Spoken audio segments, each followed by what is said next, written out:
Okay, so our book is Balzac and the Little Seamstress. So let's talk about like one of the biggest characters in the book, which is the Little Seamstress. So describe the Little Seamstress and her role in communist China, and how does the Little Seamstress become a character of objectification by the villagers? Well, I know that at one point there's like 15 boys that are like walking like because they're so jealous and they all like want her, so she's kind of become like this glorified object of like the end all be all. She's like the princess of the mountain or whatever. Yeah, and I know the narrator always describes her as like this sort of like treasure or beauty that's like on like that's kind of well a treasure. And there was like a quote where in the end I think she like after like reading all the books and stuff she like understands her value. And she said that a woman's beauty is treasured beyond price at the very end. And after like being educated and stuff, I feel like that's kind of almost like an empowering thing for her to do things for herself. Cool. So Law initially views Little Seamstress as someone inferior because of her education. He says things like, she's not civilized, at least not enough for me, and like takes books saying like, with these books I shall transform the Little Seamstress, she'll never be a simple mountain girl again. So how does Law and the narrator's view of the Little Seamstress change throughout the novel as like they introduce her to books and education? Well, I think that like everyone sees her in the beginning as like the princess of the mountain, and I think that it's like interesting the contrast between how everyone like on the mountain like sees her and idolizes her as this like perfect princess, but Lo like sees that as something that like isn't good about her and that like he needs to like change about her. So I think it definitely shows like the different like perceptions like coming from like the city versus like coming from like a rural area. I think that definitely shows like a difference, like a conflict. I think they've always kind of seen her as like a treasure, but I guess actually no. So yeah, speaking of how Law and the narrator try to change her, right? So at the end of the novel, she's given a first-person perspective chapter where she talks about her perspective of the mountain and like the pool they're living at. And she says, before I had no idea that you could take on the role of a completely different person, actually become that person, a rich lady, for example, and still be yourself. So how do reading and books influence the Little Seamstress to like become a new her in the end of the novel? Well, I think something important to remember is that, like, at this point, like, most books had been totally, like, destroyed, and they were all seen as being, like, really awful at this point in China. So, like, the reason that it has such a profound impact on her is because, like, she doesn't have the experience of reading when she was growing up, so, like, she gets the full-fledged experience of, like, being thrust into someone else's life, but, like, kind of for the first time.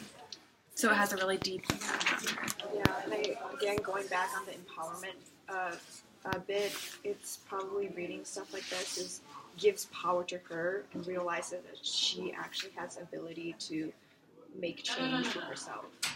Yeah, I also feel like it allows her to like understand the world for herself for kind of the first time, because she was always given this like persona and this like image of like the perfect princess, and for the first time she's able to understand like why she is seen that way, why like the world exists in the way it does like around her, and like there is like a different world, that there is like a Western world that like she never like knew existed before almost. Yeah, so the novel ends with the lines, she wants to go to the city, he said. She mentioned Balzac. And she talks about, like, in the novel, Lo and the narrator, like, reflect on what happens after she leaves by saying, like, they noticed her, like, taking a, like, Mao's jacket and turning it into, like, something for the city girl, and how she, like, got white shoes that would only be worn in the city. So how does her search for independence and, like, her aspirations for knowledge mirror that of both women in communist China as well as in today's society? Well, go for it. Okay, yeah, I'm just trying to think, because it might be kind of like again, I keep going back to like this women seeing their own value and they're seeing their own worth and like acting upon it. But it could also, the flip side of it could be like they're trying to become something like it's like they're for the status symbol. That could be either. That might be a factor, but I'm not sure. Yeah, I think it definitely like mirrors a sort of search for the ideal that like we still see in society today. That like certain things, i.e., like white shoes, etc., are like seen as something that like defines a city girl, or like there are certain things that if you have them or you don't have them, you fit into a certain category. And I think that on one hand, like the little seamstress is breaking out of a category or like a stereotype of what she's supposed to be on the mountain, but I think that she's also like entering another category of what she's supposed to be as a city girl. So I think that that's definitely a contrast, that like she's breaking one barrier but like fitting right back into another. So it's like I don't know how you reconcile like what that means for her as a character and her influence on like the evolution of like women within communism specifically, but I think that that's definitely like a contrast. Yeah, perfect, cool. So let's move to the second theme, which is Marxism. Yeah, so definitely communism and Marxism was a like very important in China at this time. But what do you think the influence of communism was on the expectations of education at like in the novel? Yeah. So, like, throughout the novel, we see that, like, this takes place right after the onset of, like, the Cultural Revolution, and how, like, all of these young boys are being literally sent to, like, the mountainside for re-education because they're from the city. And it kind of shows how, like, this desire by China to, like, forget about, like, the Civil War, I guess, and, like, to, like, live in a new era where everyone is, like, something new, and to, like, forget about the past. However, that never truly happens because, like, everyone is still reminiscent. Like, Four Eyes has a book of, a suitcase of books, and, like, the boys are always trying to, like, figure out new ways to get new knowledge. Yeah, like the movies and stuff, and they play the violin, even though it's banned and stuff, people still enjoy it and want them to continue doing it, continue, like, reenacting the movies and stuff like that.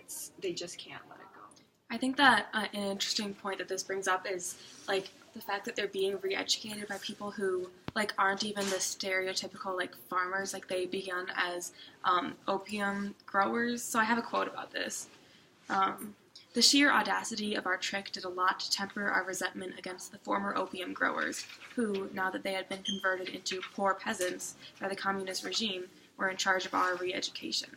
So, like, it kind of shows that, like, the idea of education and who is educated has, like, been completely shifted, and you're kind of just thrust into a category of, like, you're an intellectual even though you only have a middle school education, so you need to go and, like, be re-educated by these people who were actually opium farmers. Yeah, I definitely agree that there's, like, a ton of, like, labels, and they're, like, frequently misplaced in terms of, like, who is an enemy or who is an intellectual, but, like, these labels keep on trying to, like, define these individuals, and I think, like, how that relates to, like, Marxism and the coming of age is how they're trying to, like, adapt to these labels and figure out new, like, labels that truly define who they are, instead of, like, what others have always placed on them. Yeah, I think that definitely, like, the rise of communism is like shaping a new generation that, and the rise of re-education is shaping a new generation where the only thing that they know is communism. Like I know it said in the book, picture, if you will, a boy of 19 still slumbering in the limbo of adolescence, having heard nothing but revolutionary banter about and patriotism, communism, ideology, propaganda all his life, falling headlong into a story of awakening desire, passion, impulsive action, love, and all the subjects that had until then been hidden from me. So I think that definitely shows that, like, they were thrust into communism, and now they're kind of, like, starting to, like, understand for the first time, like, life without it. Speaking of, like, books and propaganda, how do you think that books influenced the fight, like, against communism? Yeah. Well, in books, there's a whole bunch of, like, like forbidden knowledge where it's like there's a lot of different ideals and different ideas are dangerous to something that's like a regime, because they're in a communist regime, for example, they're all trying to enforce this one idea that the working man, if you work hard and if you work hard you will get places and stuff like, well, not really, but it's everyone. Well, it's a community thing, but because like the Western knowledge has so many different ideas of individualism and trying to explore these like other emotions and stuff like that, passions and stuff, that is really dangerous to something that requires a community. Yeah. And especially like all of their community work that they have to like go like take up like all of the dump and stuff and go to the coal mines, and like they talk about like being one of the 3,000 that like survive re-education and can like return back home. Yeah, and I know like the aftermath of the Cultural Revolution obviously like banned all non-communist books. So do you think that Lo and the narrator are undergoing like a revolution of their own by like reading these books or through like other things that they're like doing, and what do you think those things are and why? I mean, I think you could say that, but also I think it's important to remember that like this idea that literature and reading is so important and universal is like reflected in everybody. Like at one point one of the main characters says, "We had been so unlucky. By the time we had finally learned to read properly, there had been nothing left for us to read." So, like, there was this idea that, like, kind of everyone shared that there was nothing left out there to read, and that was kind of seen in a negative view. So, like, they were obviously, like, pioneering in this mountain, like, going against it and actually, like, actively reading. But it was kind of seen by most people, it seems like, that it was, like, that not having anything to read is not a positive thing. Yeah, I also think it's interesting that, like, the Western, like, I know it said that the Western section of the bookshops ended up being devoted to the, like, Albanian communist leader or whatever, and how their, like, perception of Westernism, like, shifted, like, based on, like, who was in government and stuff. Yeah.